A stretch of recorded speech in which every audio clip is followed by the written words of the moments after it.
Hello, good morning. I can't tell you how excited I was to know that that was going to be our walkout song. So thank you, IOP team, for starting us off strong with the energy of Beyonce that we needed to now embark on our third and final day of this conference. Thank you all for your patience, your grit, your attention over the past 2.5 days of focus and wrestling with the grittiness of what this topic evokes sometimes. And today, I want to leave us also grounded with a sense of joy and direction and purpose. And I can't think of a better person than Grace to kick us off and ground us in that ethic. Today, as you'll see in the agenda, we are going to explore what civic infrastructure, civic trust, the institutions that bind us together are. And before we go into all the, here are the mechanisms of how we do this and here's how we scale it, I think it's so important for us to be grounded in what are we scaling and what is this ethic. You will have seen outside a copy of the book Uprooted. Grace Olmstead is the author of this book. It has moved me, has transformed me, and it's truly just a dream come true to be able to talk about this book now with you, and to also be transported to your hometown and your trajectory. So I'm not going to give any bit of your bio because I think so much of who you are, what you've done, is a reflection of your place. And so I'm hoping you can transport us to Idaho, to the community that you grew up in, and that's Fruitland, Idaho. So take us there. What is Fruitland like? How have you come to know it? How have you come to know it again? Well, the name Fruitland, as you might guess, refers to it being an orchard town at one point, the land of fruit, which it no longer is, of course. There's probably only a couple hundred acres of orchard there now. But I grew up in a town of 3,000 people in rural Idaho, not far from Boise. And my grandfather was a farmer, and my great-grandfather was a farmer, and my great-great-grandfather was a farmer. And so our lives were very much tied to that place. So for me, what is interesting is that I always wanted to be somewhere else. I wanted to travel the world, I wanted to see the cities, and I thought that Idaho was very dry and brown, and I wanted to experience places that were beautiful and green on the East Coast, and so I always wanted to leave. When I did leave, of course, and I actually went to college on the East Coast and then got a job in Washington, D.C., I started to miss the place I was from. And that led to a lot of research and writing on rural America and agriculture in specific. And eventually it led me to write about the town that my great-great-grandparents homesteaded in right around the turn of the century. And so Emmett, Idaho is where we were originally when we came to Idaho as a family. My great-great-grandparents were a poor Midwestern family who had just bounced around from place to place, unable to make any money, unable to find a place to kind of thrive. And they eventually ended up in this small town in Idaho, currently of 6,000 people. And they started a farm there, they lived there, they made it through the Great Depression there with their community, just eking out a living. And so that was the place where they built community, where they grew together, where they found a place. And over the years, I began to realize what they had accomplished on a wide global scale is not very exciting or grand. It was a very humble way of life, and times were always hard. There was not a lot of money, but they loved their community. They were very deeply kind of entrenched in the place that they lived in and they loved, and they sought to give back however they could with what they had. And so as we were thinking about and talking in recent decades about questions of place and how to care for rural America and the difficulties that we face in both urban and rural neighborhoods, that vision of neighborliness and of community that was born in a very small farm community with not a lot of money to go around is something that just continued to stand out to me. And I understand you've recently moved your family back to Idaho after years of living abroad, and as a journalist in Washington, D.C., how did you make that decision to return? It was a complicated decision. I think anytime you move, it's very hard. And we had a beautiful community in Northern Virginia that we loved, and we did not leave lightly. At the end of the day, I think both my husband and I have this vision for what we believe we should give back to our parents. And I just had this feeling that my parents would need me at some point. So I was like, well, we can do this 10 years from now, and my children will probably hate me because I'll be uprooting them from all their friends and from their school communities, or we can do it now when they're young, and we can build ties and kind of put down roots there, and we'll be ready for whatever comes next. And we're loving it. It's taken time, but it's a good place to be. Yeah, I love that you talk about this idea of being needed, and being needed and feeling joyful about that. And your commitments to both the people, future and past, I think is apparent throughout your book. And if you read the book, you get to sit at the kitchen table in the forever home with Grandpa Dad, which is such a gift to be able to be transported there with you. And as you talk about Grandpa Dad, you also talk about this idea of wealth that I think you just touched on as well, you know, that he didn't have much, but whatever he had, he gave. And you said in your book, wealth is no longer built today through allegiance to a community or a town. It is increasingly achieved in isolation by individuals and grown through rootlessness, not through loyalty. So can you speak a little bit about this idea of loyalty, of being needed and tending to somebody in need? You know, when I think of loyalty, there's so many different ways that we can be loyal, or things that we can be loyal to, right? You can be loyal to a place, or you can be loyal to a family member, a church, a cause, or a TikTok influencer, or a political candidate. What is unique maybe about this loyalty to place that is different from all those other things? So Pete Davis has a book called Dedicated, which I've really appreciated, in which he looks at different avenues of life in which you might be called to this virtue of fidelity, of faithfulness.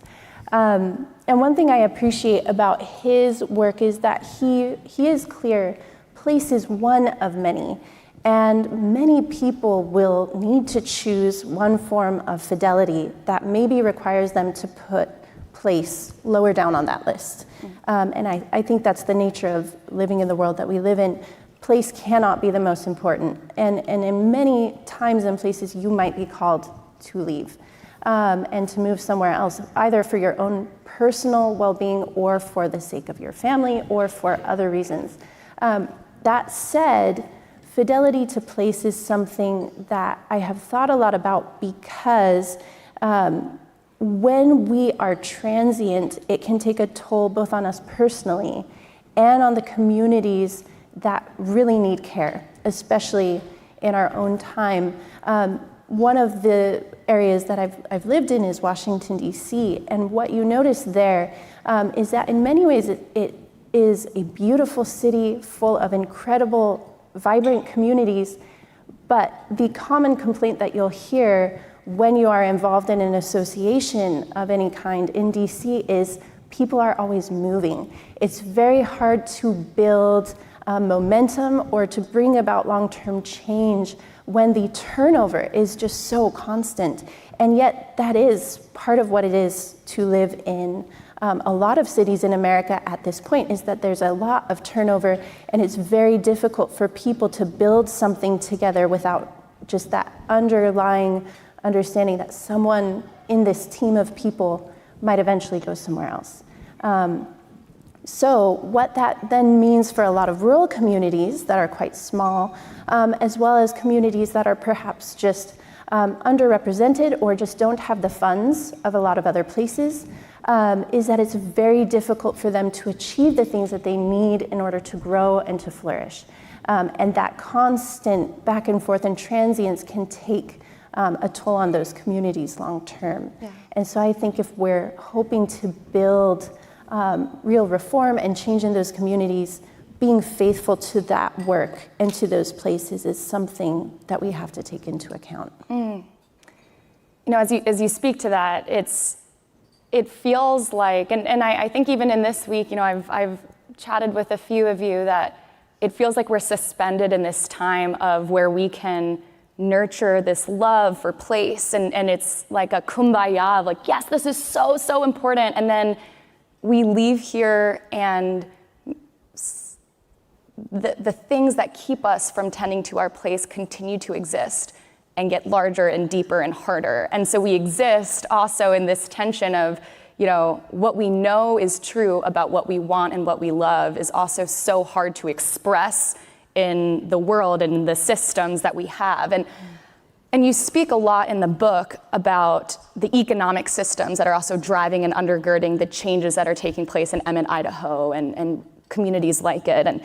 And you say in your book, to choose rootedness, we must acknowledge the fact that a desire for profit, unless tempered by other goods and goals, tends to destroy human roots. We have to seek out larger goals than financial fulfillment, than reaching the next rung on the social or economic ladder. We have to consider whether the perfect career or paycheck will offer us the fulfillment or happiness we lack, or whether the cost of transience is in fact too high a cost. What is the cost of transience? So thinking again about those two potential avenues that we could consider, one being the cost to place and the other to individuals.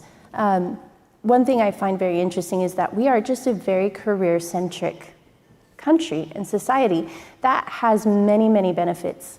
But it is interesting to think about the world as a whole and to note that many communities throughout the world do not focus on career as the primary kind of lens through which you make decisions for happiness or for flourishing. And as to how it has impacted us, both individually and within our communities, I do think it's a mixed bag in terms of how it has offered real well-being. And I think some of the studies on social isolation and loneliness in our time definitely have proved that in many ways. But as to individuals, I would just say social capital is one of the key ways in which we build a sense of meaning and a sense of happiness. And in the studies that they've done on people who say that they are very happy, they have long and very deeply established relational ties that they have built over a long period of time. So obviously those don't necessarily happen within place, but it is very difficult to think that you would be able to build that sort of deep relational tie entirely over social media. So my guess is most of those are happening within institutions, within relationships in a specific place. So that's one side, that our own personal well-being is very much tied to this idea of not being transient. On the other hand, as I mentioned before, it impacts places themselves and communities themselves when we're constantly moving around. It's hard to build traction on the ground. It's hard for communities to build the teams they need to get things done. And it's hard for us as citizens, as members of places, to notice, as we should, what is happening in our communities. Actually, at midnight this morning, driving here with my Uber driver, we were talking about his alderman and the work that he's been doing in the city of Chicago to bring about change in his neighborhood. And he told me that one thing he loves that the alderman has done is he has made it so that you can report potholes in the road to him and to his office directly. And within a month, they will be fixed. Wow. And it was such a huge change from the leadership they had before.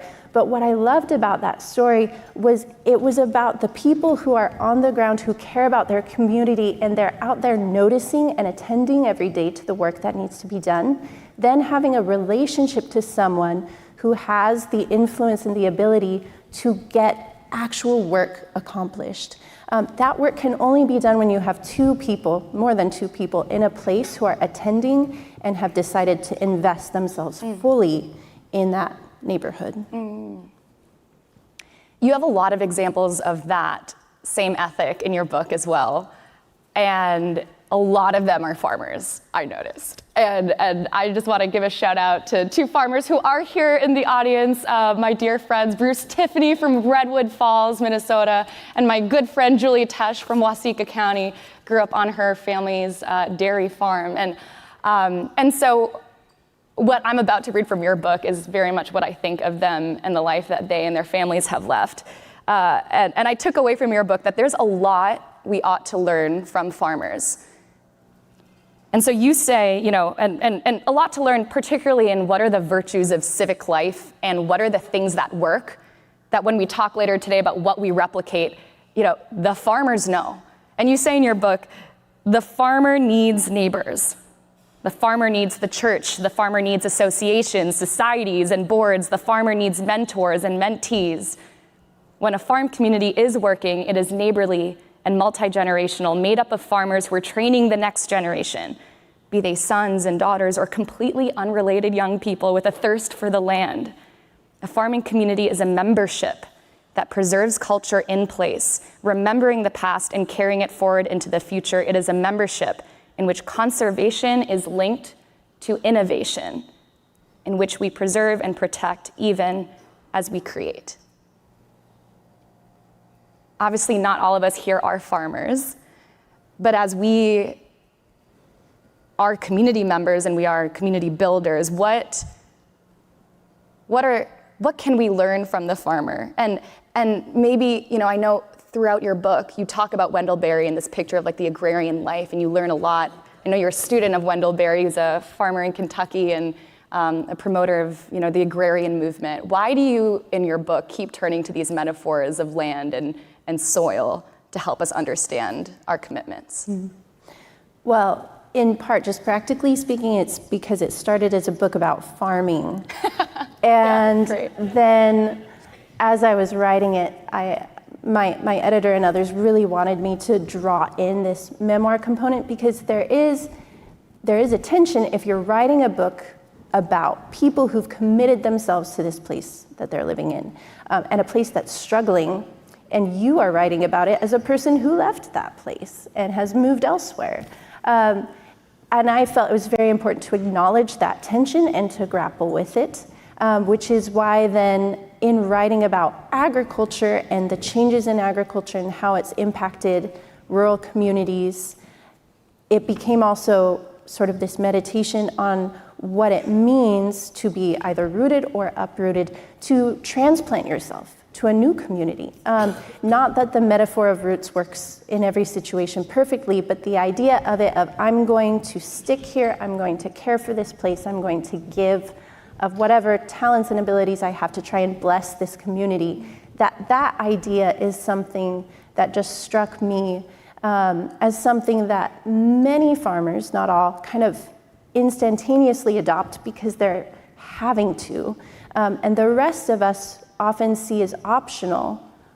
Whereas in reality, I think we do the work often without realizing that it is a work that we're doing. And so the interesting thing about that idea of farmers giving something to the place in which they live is that it is not always true. And in agriculture today, you see many farms that are thousands of acres who are working in complete isolation from their communities, and due to the influence of kind of this massive push toward industrialization and specialization, they are eking health out of the soil, and their communities are suffering and they're suffering, but they feel very stuck. They don't know how to change the systems that are in place. And in that sense, I would say they're in their places and they love them, but they are also not flourishing, and their places are not flourishing. And we've got to try and fix that however we can.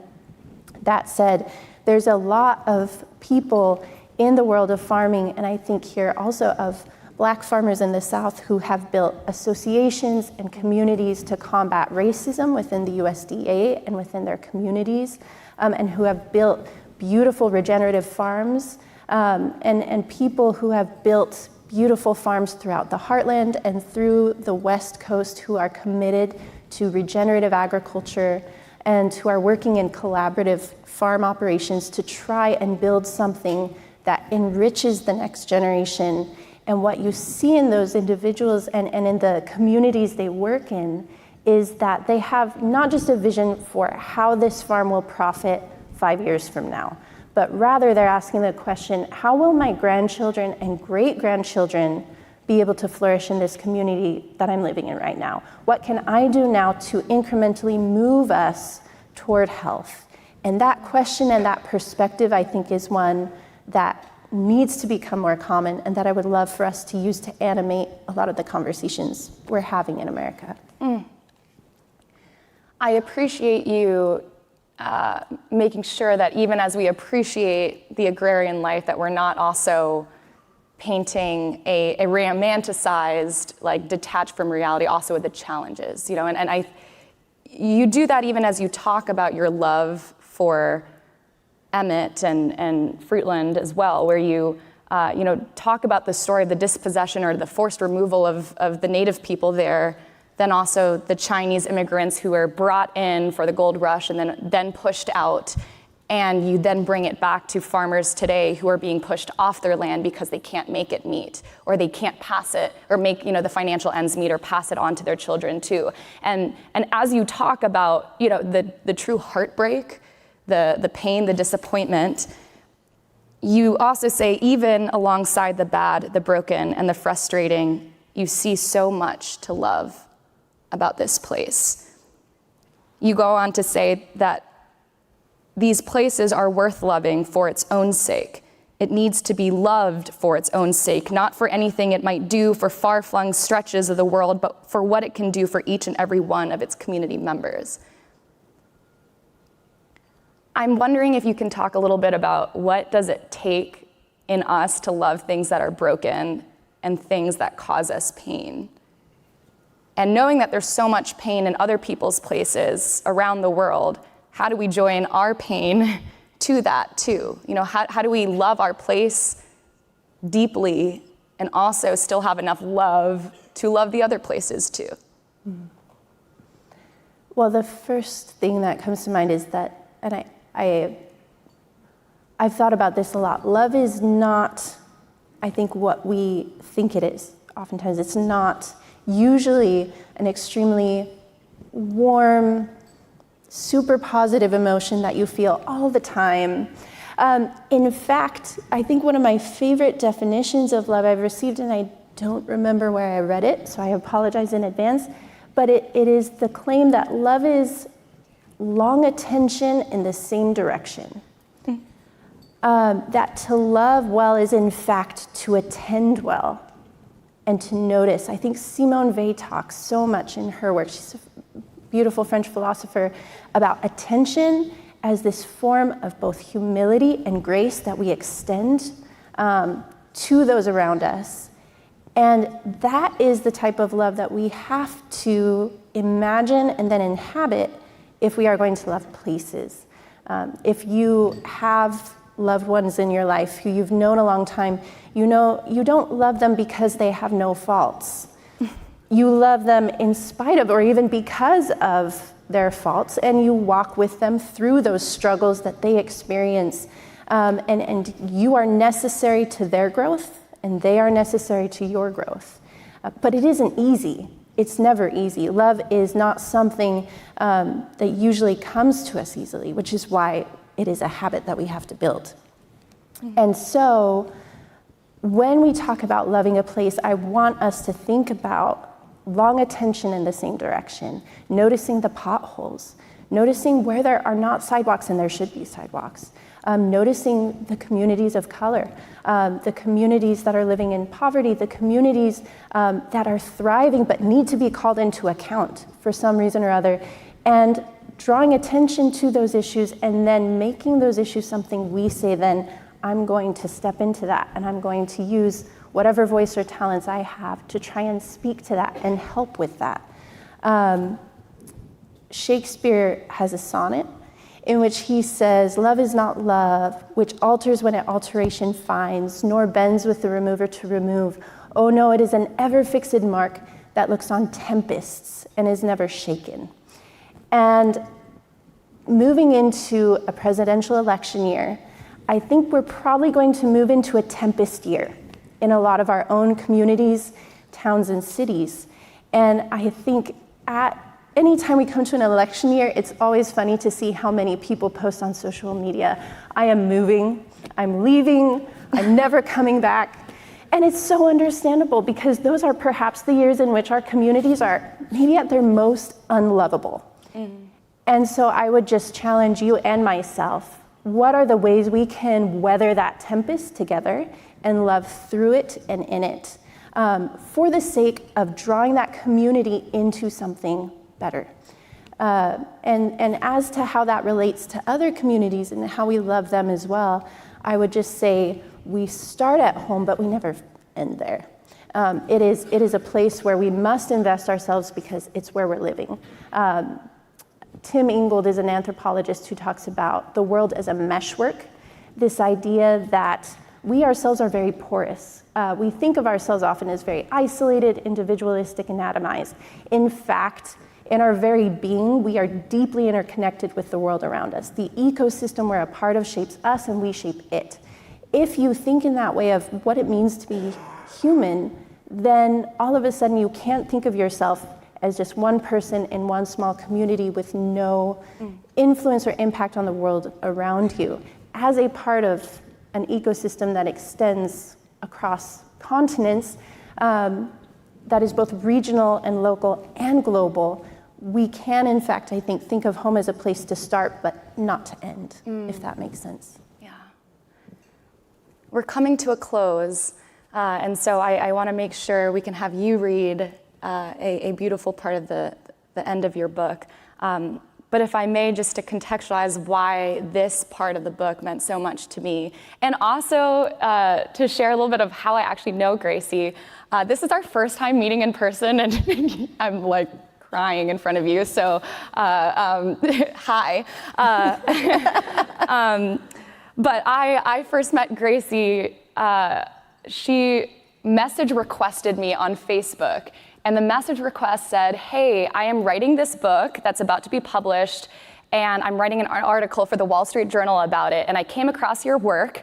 I had co-founded 6 years ago an organization, Lead for America, the American Connection Corps, that brings talent back to their hometowns. And he said, I saw your work, and my editor would like to send a photographer to Waseca to take your photo for this article in the Wall Street Journal." And I thought I was being catfished. I was like, but you know, I looked her up. She was legit, and so I said, "Okay, send him in." And 2 days later, the Wall Street Journal shows up in Waseca. That Sunday, on the front page of the Sunday edition of the Wall Street Journal, is this like glamour shot of me in the downtown of Waseca. Honestly, that photo there is also part of the glamour shot photo shoot. And on the headline it says, "Small town natives are moving back home." A year later, I enrolled at the Booth School of Business at the University of Chicago. And I was moving to Chicago. And honestly, the whole past year, or the whole first year I was here, I felt like such a fraud. And I also felt deeply homesick. You know, here I am struggling to understand the derivative markets and like how somebody could make so much wealth for something that, you know, you can't actually deliver a good or a service. And my Uncle Peter is harvesting things from the land that he can hold in the palm of his hand. And I carried this ache really, until this past September when Heidi and Zena called me into their office and they said, hey, we're thinking about this conference and we've seen your work. It's on Bridging the World-Urban Divide. Would you help us plan it? And now fast forward to today, to this week, to all of you being here, to the Wasika contingency and my amazing Minnesota and rural friends that I had a budget to fly in to hang out with me this week. And for the first time, it felt like these two worlds were not so far apart. And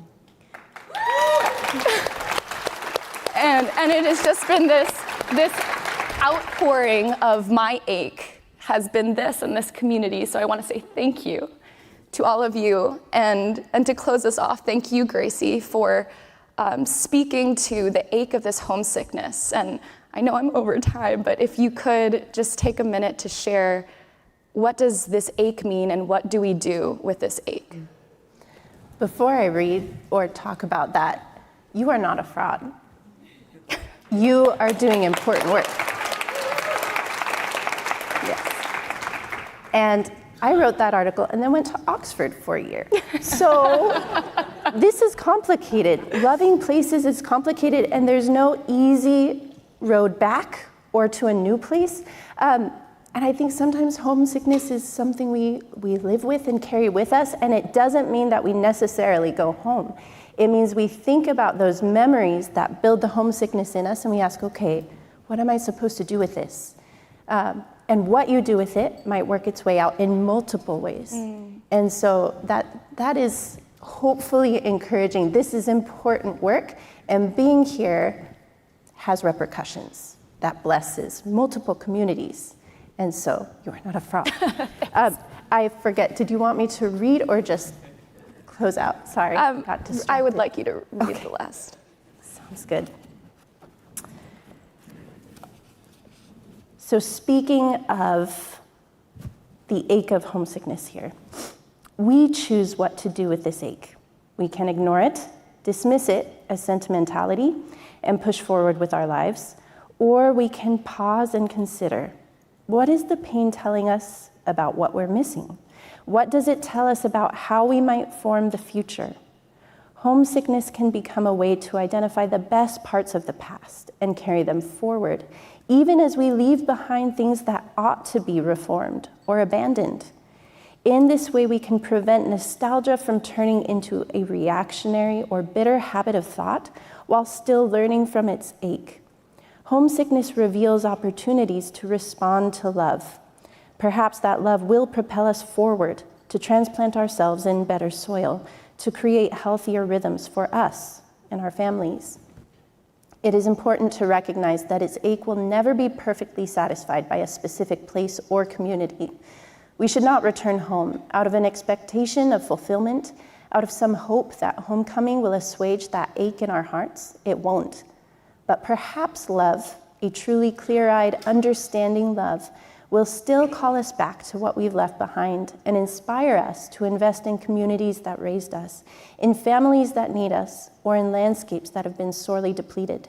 Wherever we decide to live, we must learn to stick, choosing to invest ourselves in place, to love our neighbors, to leave our soil a little healthier than it was when we arrived. Every place will be imperfect. Our own efforts at living well in place will be imperfect. But love suggests that we ought to keep trying anyway, to keep sowing seeds of service and generosity in the lands we love. Grace Olmstead, everybody. Thank you.